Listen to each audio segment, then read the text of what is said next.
welcome to a bit of orange. On vacation. Hi everybody and welcome back to 500 Questions. Y'all sent in questions when I hit my 500 subscriber mark, and I have some of them right here on actual paper. Now I got two questions that were essentially the same question. Astro Steve 111 says, are you a flat earther? And Tango 454 says, is Earth flat? Well, thanks for writing in, guys. And, no. Thanks for your questions. Oh, okay, let me say a little bit more about it.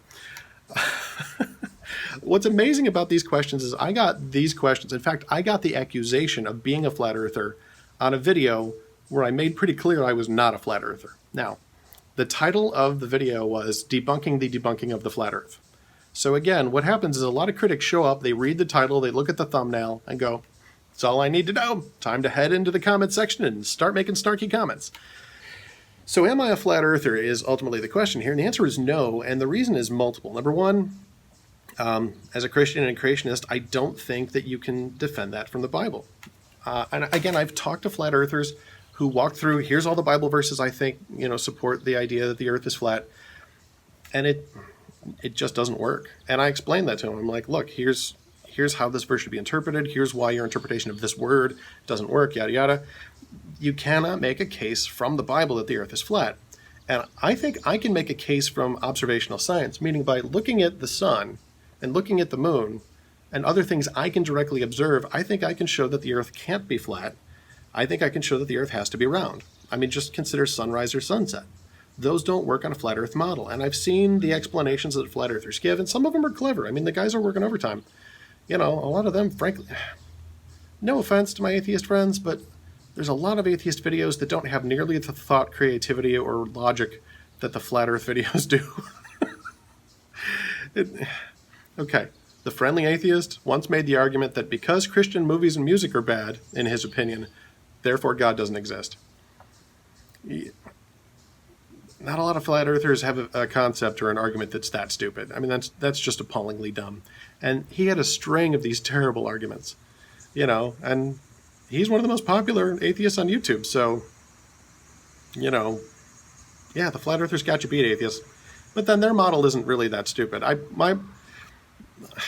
Again, I'm not saying atheists are all stupid. I'm saying atheism is so dumb that essentially, in my view, the flat earth and round earth debate is kind of like Christianity versus, say, Judaism, that we're arguing about the shape of things. The atheist is the one who goes, I don't think there is an earth.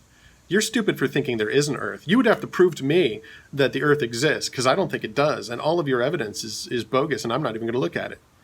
Be like, hey, at least the flat earthers acknowledge that there is an earth. So, I have not done a lot of videos on the flat earth. I've done a couple, but it's not a topic that I go after like I do atheism or racism or evolution, because I don't really see the sort of long-term big picture effects. Like, why does it matter? I can show you why evolution matters. I've got a string of videos up now for the past 2 months that show that evolution matters, because if you accept an evolutionary worldview, then you're accepting an inherently racist, white supremacist worldview. That you can't have evolutionism and racial equality. They just don't go together. You can't have both at the same time.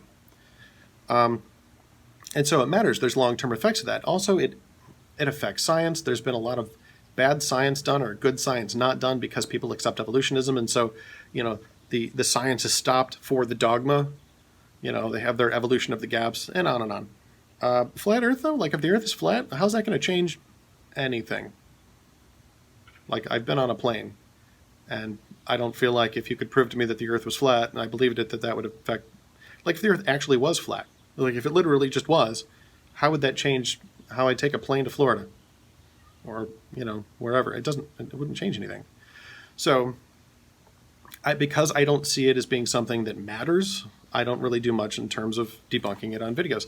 I've done a little bit in the past. I tried to do an experiment once because I was trying to basically reproduce the experiment of Eratosthenes, who in like 300 BC proved not only that the Earth was round, but also came up with a relatively close approximation of the circumference. So, I mean, the Western world has always known that the Earth is round for longer than there's been a Christian church by a couple hundred years. that, 300 years before Jesus was born, Aristophanes did that experiment. And which is why, you go through Western culture, you look at the pictures of popes or kings, they're holding a globe in one hand. Like in Frozen, the first movie, the Disney's Frozen, as Elsa's becoming queen, she's given this little globe to hold. That's the ball that represents the earth. And frequently there's a little cross on top of that, which represents the church over the earth, in sort of like an optimistic sense of saying, that the earth belongs to God and the church belongs to God. So that's been there. The idea that the church has been a flat earth institution started off as essentially as slander in the 1800s. Some atheists came up with the false story that the church has taught flat earth in the 1800s and spread that as a lie. And people on the internet are lazy. They hear something, they're like, oh, that defends my prejudice. I accept that as fact unquestioningly. So the skeptics are completely not skeptical if you give them an argument against the church. And that's one of them. They're like, oh, the church has been teaching flat earth. And they go, okay, you guys are flat earthers. No, that's a lie. It was a lie made up by atheists just for that reason, to convince other gullible atheists. And look, it worked. Congratulations, guys. I will probably make more videos in the future as the flat earth thing is sort of gaining popularity because of the internet, but also because there are people who think that the Bible teaches it. I'm going to show a little bit of both of why the Bible and why observable science shows that it can't be true. And I built a nifty 3D model in Unity, which I'm going to use because that's pretty dope. But that's for future videos. So anyway, Astro Steve and Tango, the short answer is no. I hope that answers your question. Thanks everybody for watching. Thanks for sending your questions in. Thanks for commenting, liking, and subscribing. And remember everybody, Jesus loves you.